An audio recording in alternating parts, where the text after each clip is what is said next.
YouTube, and welcome to another weekly reading vlog. These are the books that I've been reading this week. I'll start with the comic book, The Mighty Thor, War of the Gods, aka Volume 8 of Marvel's Thor Epic Collection. So I actually just finished this book just now, just this evening. I finished it just now, and then I got out my camera and I've reviewed it just now, and that video should be up on this channel right now, and I'll link to it in the description down below. And because I finished it late this evening and did a whole review late this evening, it's actually now a little bit late over here. It's past midnight now. It's past my bedtime.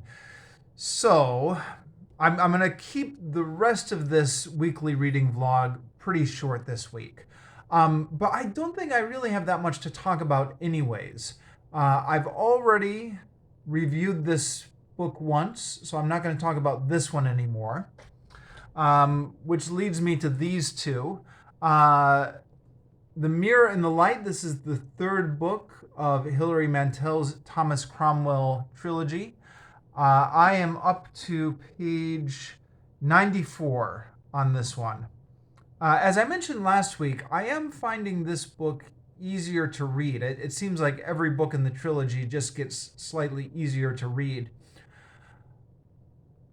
And it's interesting, but it is incredibly slow moving, as the other books are as well. There's a lot of character study, there's a lot of conversation, the plot is really moving at a glacial pace. By this point in the trilogy, that really shouldn't surprise me anymore. But I think I mentioned this last week, I do feel like I'm not quite sure what my hook is to keep reading this, but it's definitely readable enough. And at this point in the trilogy, I am committed to sticking with it.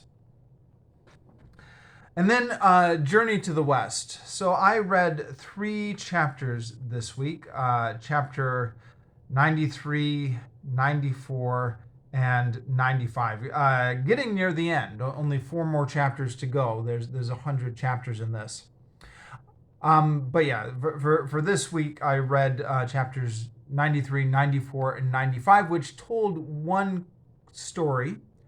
In that story, they're in India now, and they go to this place called the Spread Gold Monastery, which gets its name. There was a follower of Buddha when Buddha was preaching in India, who wanted to buy a park to convert it into an area for Buddha to preach. And this was one of Buddha's rich followers who wanted to buy this park. And the prince who owned the park said he would only sell it if it was covered in gold. So the merchant or the rich man who wanted to buy it for Buddha had to actually cover every inch of the park with gold before the prince would sell it to him. Now, I mention that because I actually got that reference. I was reading, I don't know if you'll remember this, I was reading earlier this year the comic book Buddha by Tezuka Osamu. I'll link to my review of that in the description down below. And I don't think I mentioned this at the time of my reviews, but part of the reason I picked this up earlier this year is because I was reading Journey to the West, which is a Buddhist story, among other things. And I wanted to see, if it would tie together, if the two would help me understand each other. And largely came to the conclusion that they were completely separate. The stuff in Journey to the West is as much about Chinese mythology and Taoism as it is about Buddhism. And I kind of given up on ever finding any connections between the two of them. But then I was like, okay. So that is a Buddhist story that I do remember from Tezuka Osamu's book that also was in this one. Actually, this was a good week for me picking up references. Usually, all the references in this book are things I don't know about. But this week, there was Monkey was fighting a demon who was disguised as a princess. And it turned out that demon was the Jade Hare, otherwise known as the rabbit in the moon.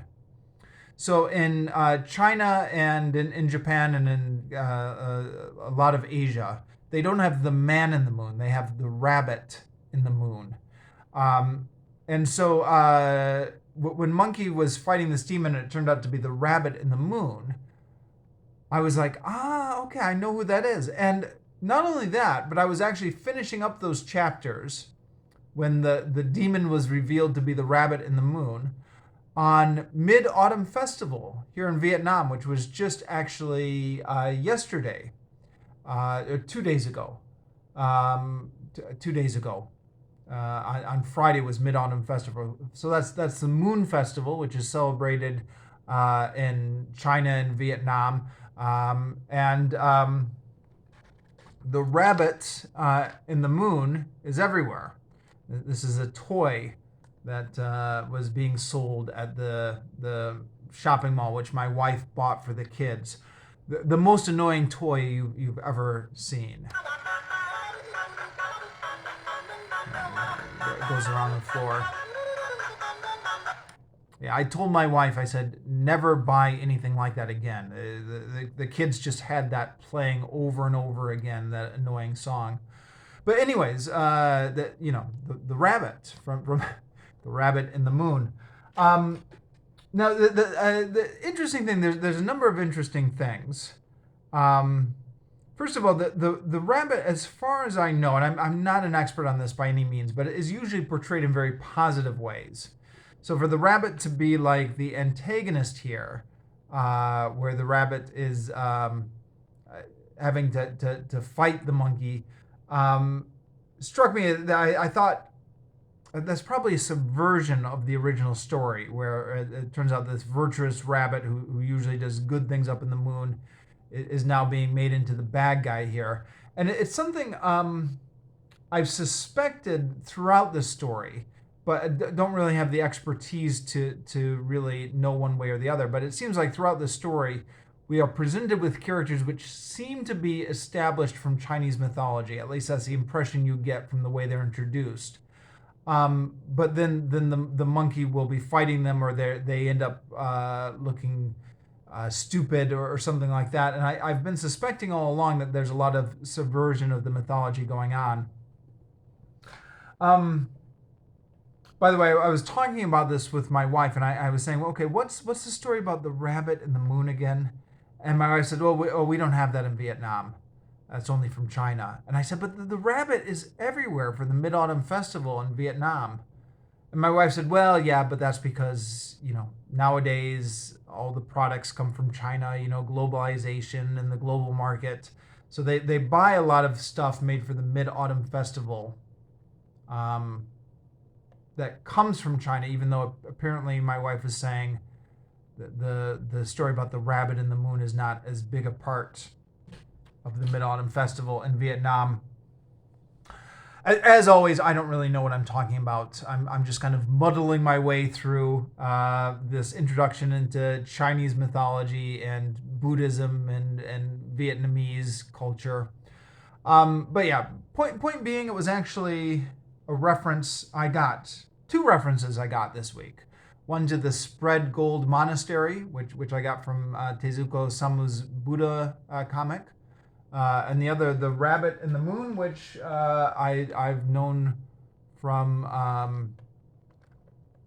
it's everywhere in Asia. It's in Japan, they believe in the rabbit in the moon. I mean, they don't believe in it, but it's part of the tradition.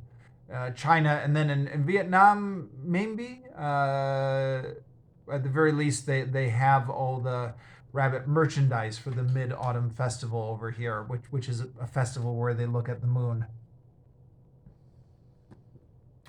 Okay, I'm like I said at the beginning, I'm going to try and keep these short and sweet.